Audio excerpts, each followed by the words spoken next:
Okay, this is going to be a tutorial on how to use GIMP 2.0 to make someone's face smaller but keep their head the same size so they sort of look funny.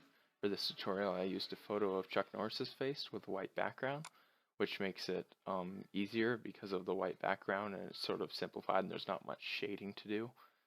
So this is a PNG image, and to open it you just go to add layers, select the image and click open. And once you have the image open, you're going to want to uh, zoom in and select the lasso tool and slowly go around their face, making sure to um, keep in most of the skin because you're going to need that later for some shading that we're going to do. You also want to keep in some of the beard because it's sort of difficult to do this with the beard, but if you keep them off of it, and it's pretty easy.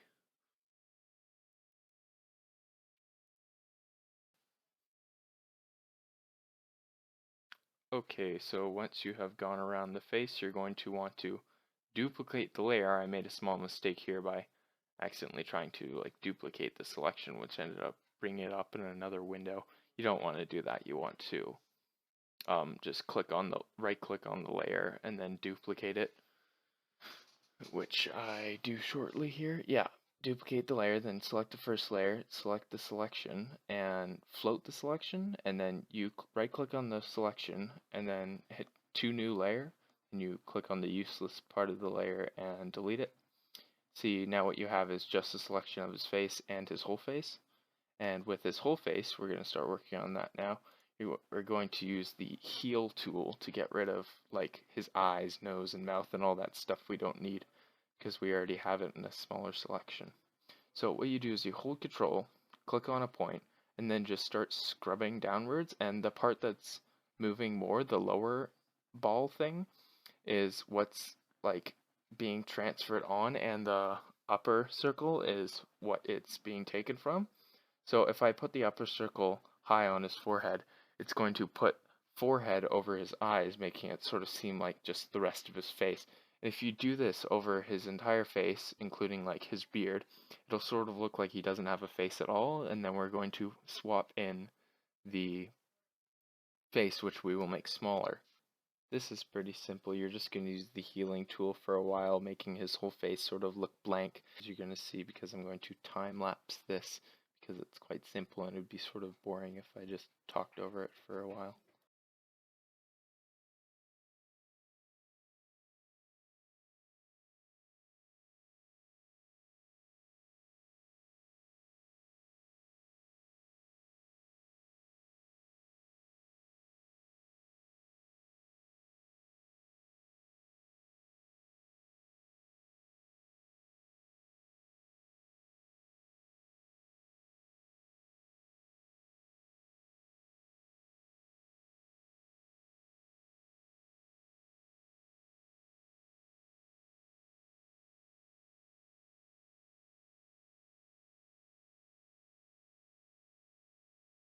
So once you're done with the upper region of the face, you have to move on to the beard, and you don't want to just do the beard the same as the rest of the face because he'll have a very small beard from the smaller face in the middle of his head, which would look quite weird. So you're going to want to make the beard go up as well, sort of like we have here. It's just sort of like where it would be if he didn't have a mouth or a nose.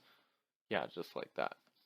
So once you do that, once you are done making the bottom layer look like some sort of Chuck Norris Slender Man, you're going to want to select the first layer, the top one, and select the scale tool and make his face smaller like I did here. You're going to want to lock the pixels so it doesn't distort and make him like pancake faced or have a really tall face. And then you just adjust it and move it around using the move tool to whatever size you want or whatever you think is funny. And once it's at the right amount, you want to zoom in and then select the heal tool again. Okay, so once you have the face the size you want, you're going to want to select the ink dropper tool and then select the color of the original layer of the face, and then use the airbrush tool on the top layer, which is the tiny face, and just go around the dark edges because those are sort of hard to heal out. and just make it like generally lighter. And once you're done that, you're going to use the heal tool. So don't do that ahead of time. Just get out the like extremely dark parts, like on the very left side of his face. And once you're done with using the airbrush tool, you're going to move on to the healing tool, just going around the eyebrows and pretty much just, it's the same sort of deal we did with the face, except you're going to want to blend in the eyebrows, cheeks, and lower beard with the rest of the face, going in sort of like an outwards pattern. So if you're on the left eyebrow, you want to go to the upper left, and on the beard, you want to go straight down.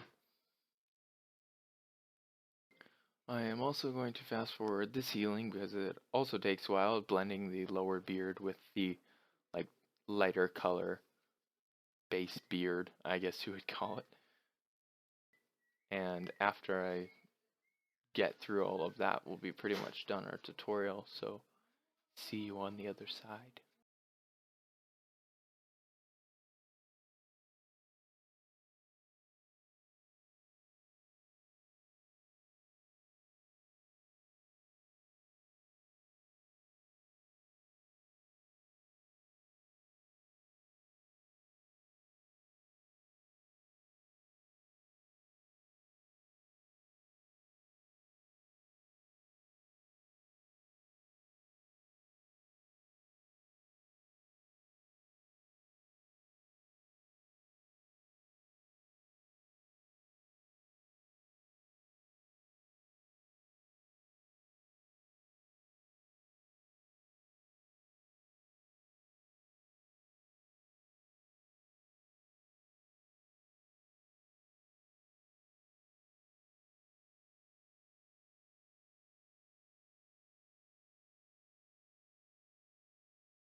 Okay, so now that the image is done, we are going to export it, going up into the top right or top left file option, going to export as, and then you just save it wherever you want on your computer. I saved it in my documents because, or my desktop, because that's easily accessible. You want to put the quality at top and then just export, and you're done.